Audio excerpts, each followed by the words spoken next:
तो दोस्तों कैसे हैं आप लोग। आशा है कि अच्छे होंगे। आज से हम स्टार्ट करने जा रहे हैं एमएस एक्सेल। तो एमएस एक्सेल स्टार्ट करने से पहले हम एमएस एक्सेल के बारे में कुछ जानकारी प्राप्त कर लेते हैं। जैसे कि एमएस एक्सेल क्या होता है।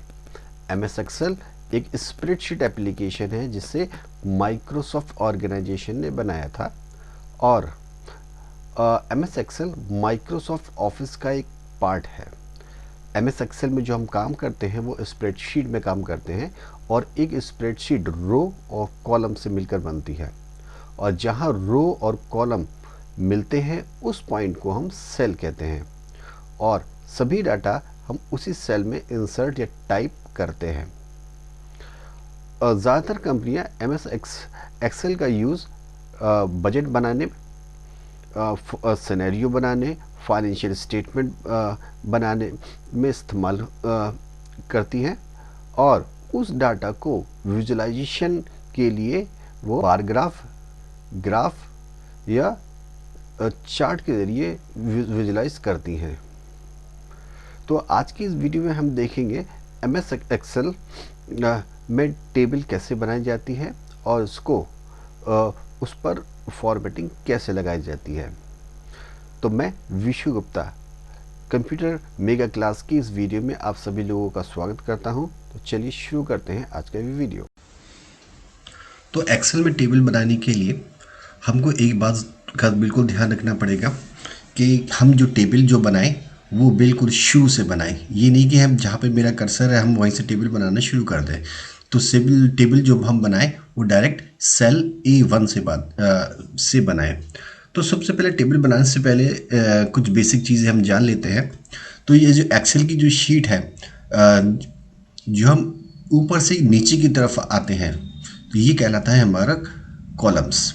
ये हमारे कॉलम्स हैं। और जो हमें लेफ्ट से राइट की तरफ जाते हैं ये जो एरिया कहलाता है ये हमारा रोज कहलाता है। और जहाँ रो और कॉलम मिलते हैं वो एरिया सेल कहलाता है। तो हर सेल का एक नाम होता है, ठीक है। जहाँ जैसे मैंने जहाँ पे भी कर्सर रखूँगा तो वो एक सेल बन के आएगा और उस सेल का नाम होता है। जैसे मैंने यहाँ कर्सर रखा तो ये है F और ये है 6, यानी इस सेल का नाम हो गया F6। आप इधर कोने में ये देखेंगे तो यह शो करेगा ये इस सेल का नाम। जैसे मैंने यहाँ पे अब क्लिक किया तो इस सेल का नाम क्या हुआ, C5। तो जब भी हम टेबल बनाएं तो ये ध्यान रखें A1 से ही हम टेबल बनाना स्टार्ट करें। तो टेबल बनाने के लिए सबसे पहले जो होता है हेडिंग, जो टेबल की जो हेडिंग होती है वो डाली जाती है। जैसे हम बना रहे हैं एम्प्लॉय डिटेल बना रहे हैं तो हम हेडिंग डालेंगे एम्प्लॉय डिटेल। एम्प्लॉय डिटेल मैंने डाला तो अब उसके सब हेडिंग डालेंगे। सब हेडिंग में क्या क्या है, जैसे सपोज कीजिए कि हमारी इस टेबल में एम्प्लॉय डिटेल है। सबसे पहले एम्प्लॉय डिटेल में एम्प्लॉय कोड आ गया। देन उसके बाद एम्प्लॉय का नाम आ गया।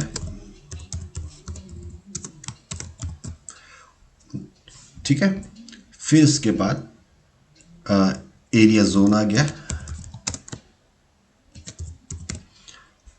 ठीक है। यहाँ सोच रहे होंगे कि ये जो मैं टाइप कर रहा हूँ वो कटता जा रहा है तो स्पेस मैं छोड़ दूँ यहाँ पर। तो हम यहाँ पे स्पेस बिल्कुल ही छोड़ेंगे। अभी मैं सिर्फ टाइप कर रहा हूँ, फॉर्मेटिंग हम बिल्कुल बाद में करेंगे। फिर उसके बाद आता है डिपार्टमेंट। देन उसके बाद सिटी, देन फोन नंबर,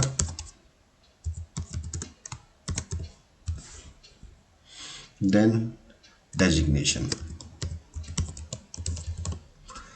और टेबल जब डाटा चढ़ाएं तो वर्टिकल हम डाटा चढ़ाएं, यूं नहीं कि हॉरिजॉन्टल चढ़ाएं। हमेशा जो डाटा चढ़ाना चाहिए वो वर्टिकल फॉर्म में चढ़ाना चाहिए, यानी ऊपर से नीचे की तरफ चढ़ाना चाहिए। तो उससे टेबल हमारा क्या होता है, वो जल्दी बनता है। तो सबसे पहले जैसे एम्प्लॉय कोड है तो एम्प्लॉय कोड हम डाल देते हैं। जैसे एम्प्लॉय कोड है EMP/001।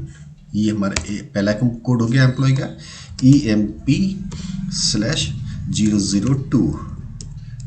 ये और दूसरा है। बस हम दो ही लिखेंगे और फिर इसको सिलेक्ट करेंगे। सिलेक्ट करने के बाद ये देखिए ये कौन है, ये इस कोने को बिल्कुल कर्सर पे लाएंगे। अभी देखो मेरा कर्सर इस तरह से आ रहा है प्लस का निशान। जैसे मैं इस कोने के पास लेके जाऊंगा तो कर्सर का जैसे साइन चेंज हो जाएगा। जैसे साइन चेंज हो जाएगा अब बस माउस का राइट क्लिक दबाइए और नीचे की तरफ इसको ड्रैग कर दीजिए। ठीक है, ये देखिए तो जितने भी आपके एम्प्लॉय कोड हैं वो खुद ब खुद इसमें भर जाएंगे। तो अभी देखिए मैं एम्प्लॉय कोड पूरा लिखा हुआ नहीं आ रहा है, तो मैं ये देखिए ए और बी के बीच में हल्की सी जो लाइन है मैं उस पर यहाँ पे रखूँगा या 2 बार इसमें मैं जल्दी जल्दी क्लिक कर दूंगा। ठीक है, अगर आपसे 2 बार जल्दी जल्दी क्लिक नहीं हो पा रहा है तो क्या करें, यहाँ पर कर्सर रखिए, माउस का राइट क्लिक दबाइए और उसको माउस से खींच लीजिए तो भी वो सही हो जाएगा। ठीक है, और देन उसके बाद नाम, अब जो भी एम्प्लॉइज के नाम है अब वो नाम लिख लीजिए। ठीक है, मैं नाम टाइप करूँगा तो वीडियो बहुत लंबी हो जाएगी, इसलिए मेरे पास एक डिटेल है, मैं वहीं से इसको कॉपी कर लेता हूँ। लेकिन आपके पास जो डाटा है वो आप वहाँ से टाइप कर सकते हैं। मैंने यहाँ से इसको कॉपी कर लिया है, इधर पेस्ट कर देता हूँ। ठीक है, इसी तरह से मैंने इसको पेस्ट कर दिया। जोन हम डाल देते हैं east west north south, 4 zone होते हैं तो हम वो डालेंगे। तो सबसे पहले डालते हैं ईस्ट वेस्ट नॉर्थ साउथ। ठीक है, अब जो भी अब जैसा मुझे दोबारा से वेस्ट लिखूंगा तो मुझे पूरा लिखने की जरूरत नहीं, वो हमको बताएगा कि भाई आप ये स्पेलिंग लिखना चाहते हो, बस वो एंटर कर दीजिए। एक्सेल के अंदर ये फ़ायदा होता है कि हमारा डाटा अगर हमने पहले से ही टाइप कर रखा है तो वो जल्दी जल्दी भर जाएगा।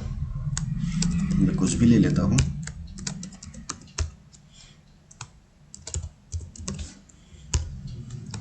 और इस तरह से ये मेरा जो डाटा है वो जल्दी जल्दी हो जाएगा। ठीक है, डिपार्टमेंट जैसे मैंने आपको बताया था, पहले इसको मैं थोड़ा खींच लूँ तो स्पेस हो जाएगा। डिपार्टमेंट, जो भी आपकी डिपार्टमेंट है वो आप डाटा वहाँ से देख सकते हैं और डाल सकता है। ओके, मेरे पास पहले से था, मैं इसको यहाँ से कॉपी कर लेता हूँ, लेकिन आप अपना टाइप कर लीजिएगा। ओके, अब मैं थोड़ा स्पेस दे दूँ इसमें। सिटी मेरे पास पहले से है, मैं इसको कॉपी कर लेता हूँ। मेन चीज़ जो है डाटा टाइप करना नहीं है, हम इसकी फॉर्मेटिंग देखना सीखेंगे। इसमें फ़ोन नंबर पहले से ही है, वह मैं कॉपी कर लेता हूँ।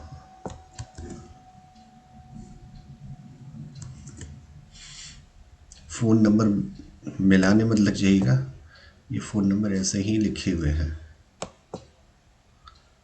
पता चला आपने किसी और को फ़ोन मिला दिया, हाँ मगर वो आपसे लड़ेगा। जैसे मैं डाटा है यहाँ से लिया, मैंने यहाँ पर कॉपी कर लिया। ठीक है, अब ये मैं इसको थोड़ा खींच लेता हूँ। अब देखिए ये मेरे एक रॉ टेबल बन गया। अब मेन चीज़ आती है इसकी फॉर्मेटिंग करना। तो फॉर्मेटिंग कैसे करेंगे? फॉर्मेटिंग करने के लिए जो मेरी मेन हेडिंग है मैं उसको पहले मर्ज करूँगा। मर्ज किस एरिया में करते हैं? जितनी बड़ी आपकी टेबल है हम उतने एरिया को मर्ज करेंगे। तो मेरी टेबल यहाँ तक जी तक है तो मैं यहाँ तक सेलेक्ट करूँगा। फिर यहाँ पे एक ऑप्शन आता है होम के अंदर ये आता है मर्ज। तो यहाँ पे एक ऑप्शन आता है मर्ज एंड सेंटर, तो मैं यहाँ से मर्ज और सेंटर ले लूँगा। ठीक है, और देन उसका फॉन्ट, क्योंकि मेन हेडिंग है तो उसका फॉन्ट थोड़ा बड़ा होना चाहिए, तो मैं उसको फॉन्ट को थोड़ा बड़ा कर देता हूँ, उसको मैं बोल्ड कर देता हूँ। देन उसके बाद आता है सब हेडिंग। सब हेडिंग भी बोल्ड होनी चाहिए, तो मैं यहाँ पे इसको भी बोल्ड कर देता हूँ और हल्का सा इसका भी फॉन्ट बड़ा कर देता हूँ। ठीक है, अब ये देखो तो मैं दोबारा से करने लगा है, तो अब एक एक करके तो बहुत टाइम लगेगा। तो मैं क्या करूँगा, ये बीच में देखिए ये आ रहा है, ये बीच में जो कॉलम, आप यहाँ क्लिक कीजिए एक बार यहाँ क्लिक करने के बाद आप किसी भी सेल के बीच में या ए बी के बीच में या बी सी या डी से किसी के बीच में यहाँ पर कर्सर लाइए, 2 बार जल्दी क्लिक कर दीजिए तो वो टेबल अपने आप सेट हो जाएगा। देन अब मुझे इस पे बॉर्डर लगाना है, तो बॉर्डर कैसे लगाएंगे? तो जो मेरी टेबल है मैं उसको यहाँ पे सिलेक्ट करूँगा।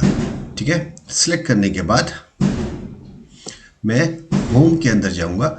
होम के अंदर ये आता है बॉर्डर, बॉर्डर में ये आता है ऑल बॉर्डर, तो मैं यहाँ पे ऑल बॉर्डर ले लूँगा। जब यहाँ पे ऑल बॉर्डर आ गया, अब देखिए मेरे पास टेबल अब सही से दिखने लगी है ना। तो अब उसके बाद एक चीज़ आती है कि जैसे अब स्पेस की कमी के कारण मैं चाहता हूँ कि ये जो नाम है थोड़ा नीचे आ जाए, तो हम उसको कैसे लाएंगे? तो उसके लिए मुझे क्या करना होगा, जितने एरिया को मुझे सेलेक्ट करना है मैं इसको, या फिर मैं पूरे टेबल को सिलेक्ट कर लेता हूँ। एक बार टेबल को सिलेक्ट किया, होम के अंदर जाऊंगा। होम के अंदर एक ऑप्शन आता है व्रैप टेक्स्ट, ये व्रैप टेक्स्ट। हम व्रैप टेक्स्ट पे हम क्लिक कर देंगे। व्रैप टेक्स्ट का काम क्या होता है? व्रैप टेक्स्ट का काम होता है अगर उसको सेल में जगह नहीं मिलेगी तो उस सेल को नीचे कर देगा। जैसे अब एम्प्लॉय कोड है, एम्प्लॉय कोड बहुत ज़्यादा जगह घेर रहा है, तो अगर मैं उसको यहाँ पे स्पेस नहीं दूंगा, यहाँ पे जैसे सपोज कीजिए, तो अब वो नीचे चला जाएगा। देखिए अभी आपको दिखाई नहीं दे रहा है। तो जैसे मैंने आपको बताया, एक बार सेलेक्ट कीजिए।